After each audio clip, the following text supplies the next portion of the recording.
जी दोस्तों नमस्कार।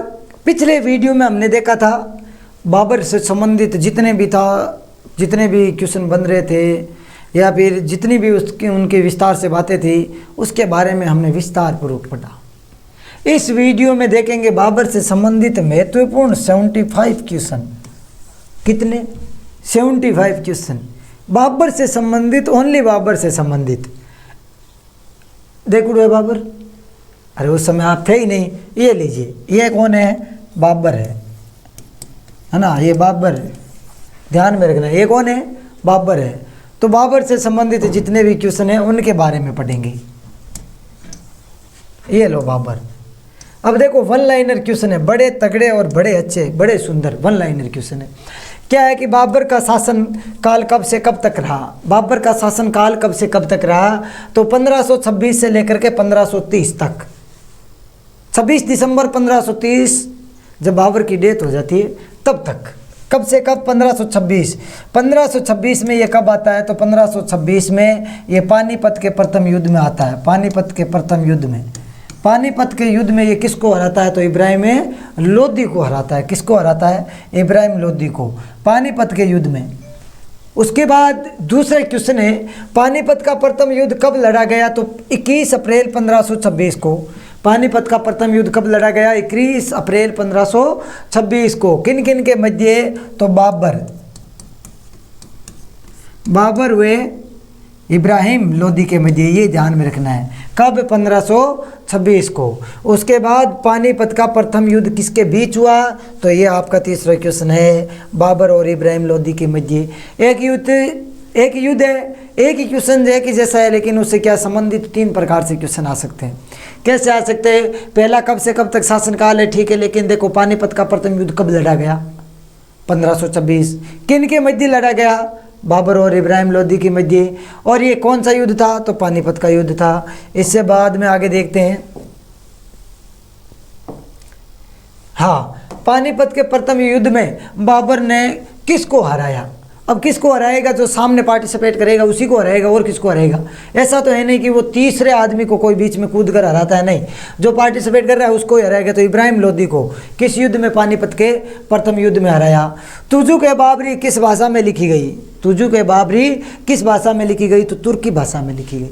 तुजुक ए बाबरी किस भाषा में लिखी गई? तुर्की भाषा में लिखी गई। इस प्रकार से हम ज़्यादा आपका समय खराब नहीं करेंगे, जितने प्रश्न हैं उनको फटाफट देखते हैं। मेवाड़ के किस राजा को 1527 में खानवा के युद्ध में बाबर ने हराया? तो खानवा का युद्ध हुआ किन किन के मध्य था? एक राणा सांगा और दूसरा बाबर के मध्य। किसके? राणा सांगा वर्सेज बाबर के मध्य। तो इसमें बाबर अगर जीतता है तो हार किसकी हुई? राणा सांगा की हुई। ये युद्ध कब हुआ? 1527 को हुआ। कब हुआ? युद्ध का नाम क्या था? खानवा। ये विस्तार से अगर आप देखोगे तो पहले ये बातें बताई जा चुकी है। इन बातों को हमने विस्तार से देखा। भारत का मुगल शासक बनने पर जहीरुद्दीन मोहम्मद बाबर ने अपना नाम क्या रखा? बाबर। पहले उन्होंने, आपको पता भी है, आप विस्तार से पढ़ोगे कि खुद को उपाधि धारण की थी बादशाह की। किसकी धारण की थी? बादशाह की उपाधि धारण की थी।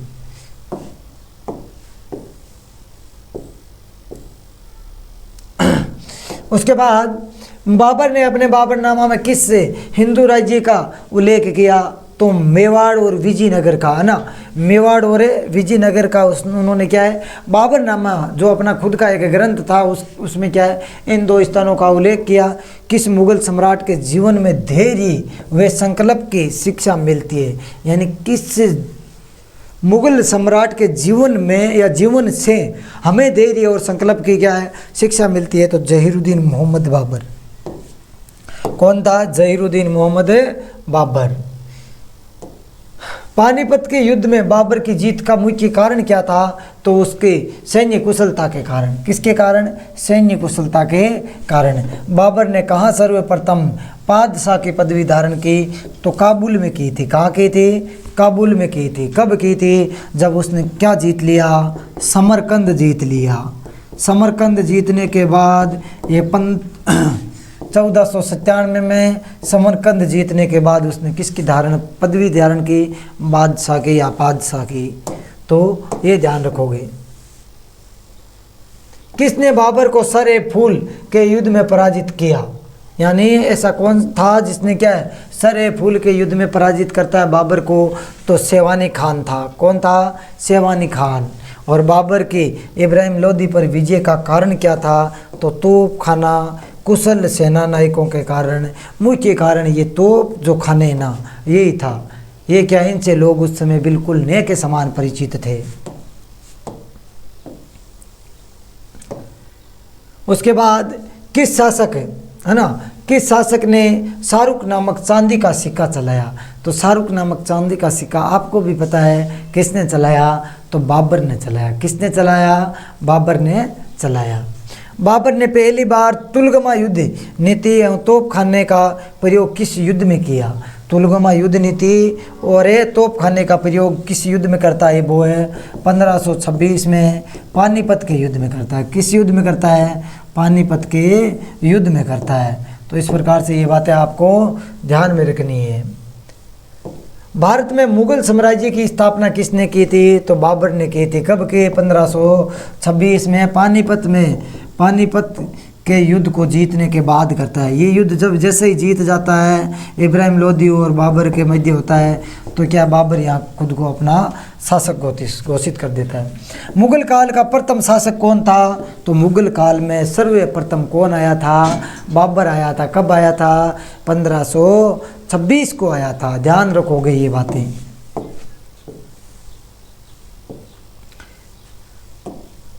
मुगल वंश की नींव रखने से पहले बाबर कहाँ का शासक था? तो ये आपको पता है, फरगना का शासक बना था मात्र 12 वर्ष की उम्र में।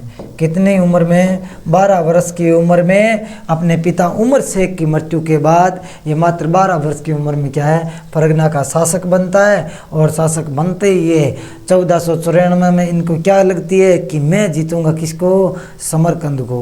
वो संपूर्ण विस्तार वीडियो 1 में दे रखा है ना, उसकी बातें यहाँ कम की जा रही। क्यों की जा रही? क्योंकि जो वीडियो इससे पहले वाला वीडियो है उसमें संपूर्ण बाबर के बारे में एक एक बूंद बूंद दे रखी है ना। तो आप वहाँ से वो वीडियो जाकर देखें, आराम से नोट्स बनाइए, फिर इन क्वेश्चनों को हल करें। बाबर फरगना की गद्दी पर कब बैठा? तो 8 जून 1494 में। ये जीतते ही क्या करता है? समरकंद की ओर बढ़ता है। ये जैसे ही बैठता है गद्दी के पर, बाद में क्या, समरकंद की ओर बढ़ता है। बाबर ने किस युद्ध के पश्चात मुगल वंश की स्थापना की? तो पानीपत का युद्ध 1526, बाबर वर्सेज इब्राहिम लोदी। बाबर को भारत पर आक्रमण करने के लिए किसने आमंत्रित किया? आलम खान और राणा सांगा।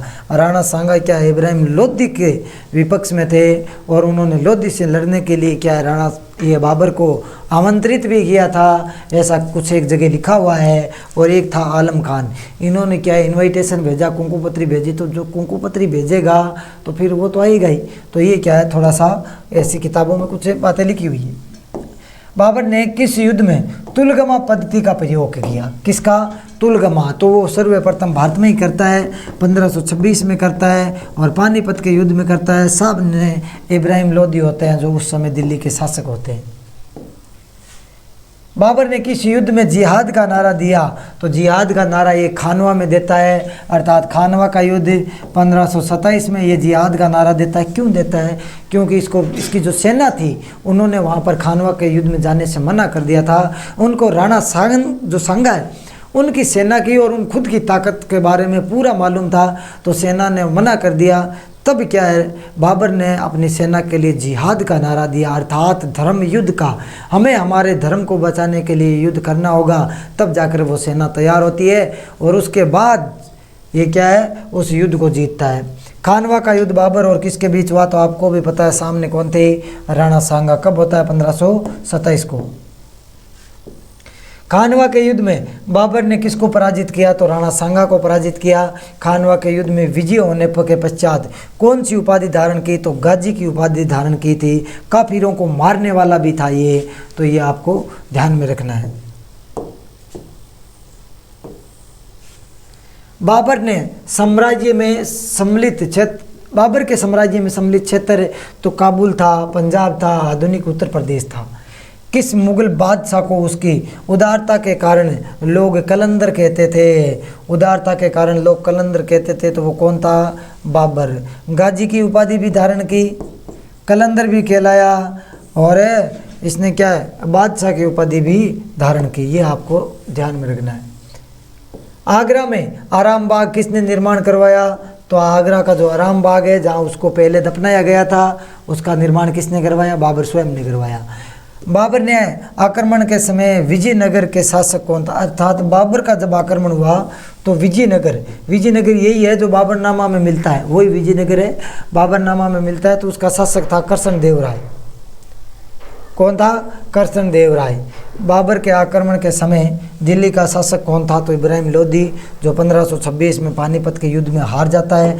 उसके बाद बाबर का शासन हो जाता है। बाबर के आक्रमण के समय बंगाल के शासक कौन थे? तो नुसरत शाह था। बंगाल का शासक कौन था? नुसरत शाह। और बाबर के आक्रमण के समय मेवाड़ के शासक कौन थे? तो राणा सांगा थे। यानी आप जिस टॉपिक को उठा लो उस टॉपिक को पहले क्लियर करना है, उस टॉपिक से कुछ भी नहीं बचना चाहिए, बाकी आगे की बातें तो ध्यान में रखना है। मुगल दरबार की राज्य भाषा क्या थी? तो फारसी थी। क्या थी? फारसी थी। बाबर की आत्मकथा को किस नाम से जाना जाता है? तुजू के बाबरी या फिर बाबरनामा। बाबरनामा, तुजू के बाबरी या बाबरनामा। उसके बाद बाबरनामा की मूल संरचना किस भाषा में थी? तो तुर्की में थी। किस भाषा में थी? तुर्की में थी। और बाबरनामा का फारसी अनुवाद किसने किया? तो ये क्या है, अब्दुल रहीम खान खाना थे, उन्होंने किया था। बाद में किस मुगल शासक को उपवनों का राजकुमार और मालिकों का मुकुट भी कहा जाता है? तो बाबर को कहा जाता है। कहते हैं उपवनों का राजकुमार और मालिकों का मुकुट कहलाता है। तो कौन? बाबर। बाबर ने पहली बार पश्चिम से कहाँ होकर भारत में प्रवेश किया? यानी कहाँ से होकर? पश्चिम से, अर्थात पश्चिम से कहाँ से होकर के उन्होंने क्या है भारत में प्रवेश किया? कहाँ से? तो पंजाब से होकर के। ये पेशावर से, पंजाब यानी जो पेशावर था पाकिस्तान में वर्तमान में, वहाँ से आया था। बाबर ने बादशाह की उपाधि कब धारण की? तो 1507 में धारण की थी। किसकी उपाधि? बादशाह की। बाबर का जन्म 14 फरवरी 1483 को कहाँ हुआ? तो फरगना में हुआ था। कहाँ हुआ था? फरगना में हुआ। बाबर की मृत्यु 26 दिसंबर 1583 को कहाँ हुई? आगरा। कहाँ दफनाया गया? आगरा के आराम बाग में। आगरा के आराम बाग में। उसके बाद किस मुगल शासक के पिता का नाम उमर शेख मिर्ज़ा और माता का नाम कुतुलु निगार खान था? तो बाबर की माता थे। मैंने पहले ही बताया था 2 वंशज थे। और बाबर का पूरा नाम क्या था? जहीरुद्दीन मोहम्मद बाबर। क्या था? जहीरुद्दीन मोहम्मद बाबर। बाबर का मकबरा कहाँ स्थित है? तो काबुल में है। कहाँ पर है? काबुल में है। बाबर का मकबरा वर्तमान में कहाँ पर है? काबुल में है। किस मुगल शासक को मुबैयान की पद शैली का जन्मदाता भी कहा जाता है? तो बाबर को कहा जाता है। बाबर ने भारत पर कितनी बार आक्रमण किया? तो बाबर ने भारत पर पूरा पंजा मारा था, 5 बार आक्रमण किया था। किसने 8 जून 1894 में फरगना राज्य को उत्तराधिकारी प्राप्त किया? यानी उत्तराधिकार है वो प्राप्त किया। तब उसकी उम्र मात्र कितनी थी? 12 वर्ष। अर्थात इस समय 94 में किसकी मृत्यु हुई थी? तो उमर शेख की मृत्यु हुई। तो उमर शेख मिर्ज़ा थे, उनके पिता का नाम, वो पिता थे किसके? बाबर के। और वहाँ पर मात्र 12 वर्ष की उम्र में बाबर को शासन मिलता है। बाबर ने काबुल और गजनी को कब जीता? तो 1504 में जीता। बाबर ने भारत पर पहला आक्रमण किसके विरुद्ध किया था? तो यूसुफ जाइयों के विरुद्ध में 1519 में। गुलबदन बेगम किसकी पुत्री थी? तो बाबर की थी। गुलबदन बेगम है वो किसकी पुत्री थी? तो बाबर की थी। 1526 ईस्वी में बाबर ने किस वंश के शासक को हराकर मुगल साम्राज्य की नींव डाली? तो लोधी वंश का था इब्राहिम लोधी। कब? 1526। युद्ध पानीपत, ध्यान में रखोगे। मध्यकालीन इतिहास का पहला युद्ध जो जल और थल दोनों पर लड़ा गया तो घाघरा का युद्ध था। जल और थल दोनों पर लड़ा गया। 1529 में बाबर और मोहम्मद लोधी के बीच ही युद्ध हुआ था। किन के बीच हुआ था गागरा का युद्ध? बाबर और मोहम्मद लोदी के बीच हुआ था। बाबर ने भारत पर पहला आक्रमण कब किया? तो 1519 में किया था।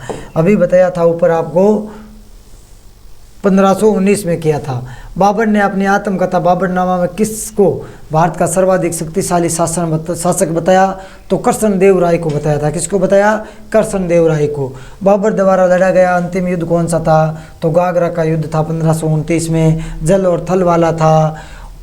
खत बाबरी को किस मुगल शासक ने लिखा था? तो बाबर ने लिखा था।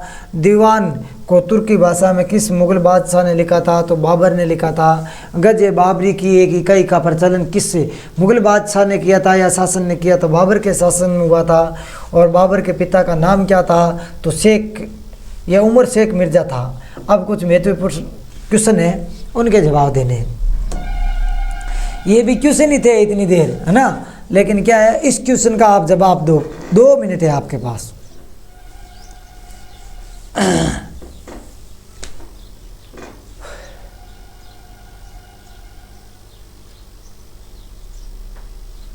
अरे हो गई 2 मिनट, बस इतनी 2 मिनट थोड़ी दी जाती है कोई क्वेश्चन में, मात्र 30 सेकंड का समय होता है। चलो ठीक है। भारत का या भारत में पहला मुगल सम्राट था, अर्थात कौन था? तो कौन था बताओ देखें। पहला मुगल सम्राट था बाबर, अर्थात बी करेक्ट है। इसके बाद आगे दूसरा क्वेश्चन, वर्ष 1528 में बाबर ने चंदेरी में निम्नलिखित में से किसको पराजित किया था? तो ये चंदेरी का था। चंदेरी में कौन था? मदीनी राय था। कौन था? मदीनी राय। तो आपका आंसर होगा सी, एकदम करेक्ट। अब आपको ये क्वेश्चन संख्या 3 बताइए, देखें, किस वर्ष बाबर ने दिल्ली के सुल्तान इब्राहिम लोदी को पानीपत में पराजित किया था और दिल्ली तथा आगरा पर कब्जा किया था? तो ये आपको पता होना चाहिए कि ये पानीपत का युद्ध कब होता है? तो पानीपत का युद्ध होता है 1526 को। उसके बाद आगे देखते हैं, क्वेश्चन संख्या नंबर आपका ये 4 है। 1527 में खानवा के युद्ध में राणा सांगा को किसने पराजित किया? तो युद्धि राणा सांगा और युद्धि राणा सांगा, युद्ध ही राणा सांगा और किन के मध्य होता है? बाबर के बीच। तो किसने हराया था? बाबर ने, अर्थात ए आपका राइट होगा। उसके बाद देखते हैं आगे, राणा सांगा के नेतृत्व में बाबर राजपूत सेना, अच्छा ये छोड़ दो, बाबर राजपूत नहीं, इसको आप छोड़ दो। क्या करना है? बाबर को नहीं लिखना है। राणा सांगा के नेतृत्व में राजपूत सेना और बाबर के बीच खानवा की लड़ाई किस वर्ष हुई? तो ये आपको भी पता है, खानवा की लड़ाई कब होती है? 1527 को होती है। उसके बाद आगे देखते हैं, 6 नंबर क्वेश्चन है आपका कि पानीपत की पहली लड़ाई में इब्राहिम लोदी को किसने हराया? तो किसने हराया? कौन था सामने? तो आपको भी पता है, बाबर था। बाबर ने हराया था। उसके बाद 7वां क्वेश्चन है, बाबर ने निम्नलिखित में से किस वर्ष में मुगल साम्राज्य की स्थापना की? तो अब मुगल साम्राज्य की स्थापना कहाँ की है? उसने भारत में की है ना, तो भारत में वो 1526 में आया, तो 1526 में ही करेगा। वैसे 1519 में भी आया था, लेकिन वो नहीं, ये पानीपत के युद्ध के बाद स्थापना करता है। खानवा की लड़ाई बाबर और किसके बीच थी? तो खानवा की लड़ाई बाबर और राणा सांगा के मध्य, अर्थात सी आपका राइट है आंसर। बाबर के संस्मरण छोड़ दो इसको, बाबरनामा जिसमें तुजुक ए बाबरी के नाम से भी जाना जाता है, किसके द्वारा लिखी गई है? तो ये खुद के द्वारा आत्मकथा है। किसके द्वारा? खुद कौन? खुद बाबर। खुद बाबर के द्वारा ये खुद की आत्मकथा लिखी गई है। 1526 में खालिस्तान ने पानीपत में इब्राहिम लोदी को हराया और दिल्ली और आगरा पर कब्जा किया। तो इस खालिस्तान में आराम से भर सकते हो आप, BABAR है ना, बाबर। ये लो बाबर, ये लो बाबर, है ना। तो ऐसे क्वेश्चन है, नॉर्मल से आप बता सकते हो। पानीपत का प्रथम युद्ध कब लड़ा गया? तो 1526 को लड़ा गया। बाबर का जन्म 14 फरवरी, नहीं ये 14 फरवरी है ना, 24 को छोड़ दो इसको, 24 नहीं है ये, तो क्या थोड़ी मिस प्रिंटिंग। 14 फरवरी 1483 को कहाँ हुआ? तो फरगना में हुआ। कहाँ हुआ? फरगना में।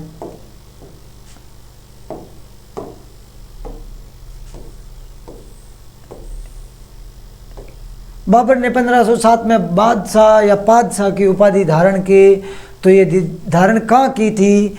तो ये धारण की थी, बताइए, देखिए कमेंट बॉक्स में बताइए आप। काबुल में की थी। कहाँ की थी? काबुल में की थी। ये भी ध्यान में रखना है। किसकी उपाधि? बादशाह की उपाधि धारण की थी। अब ये 14वां क्वेश्चन है कि बाबर ने काबुल में चांदी का सिक्का किस नाम से चलाया था? तो ये शाहरुख नाम से चलाया था। किस नाम से? शाहरुख नाम से। ध्यान रखोगे। किस युद्ध में विजय के उपरांत बाबर ने गाजी की उपाधि धारण की? ये आप बताओगे कमेंट बॉक्स में। और जिसका आंसर सही आएगा उसको एक चमचमाता हुआ गिफ्ट भी दिया जाएगा। वो पहले नहीं बताया जाएगा कि क्या दिया जाएगा। फिर थैंक यू होगा ठोर जी।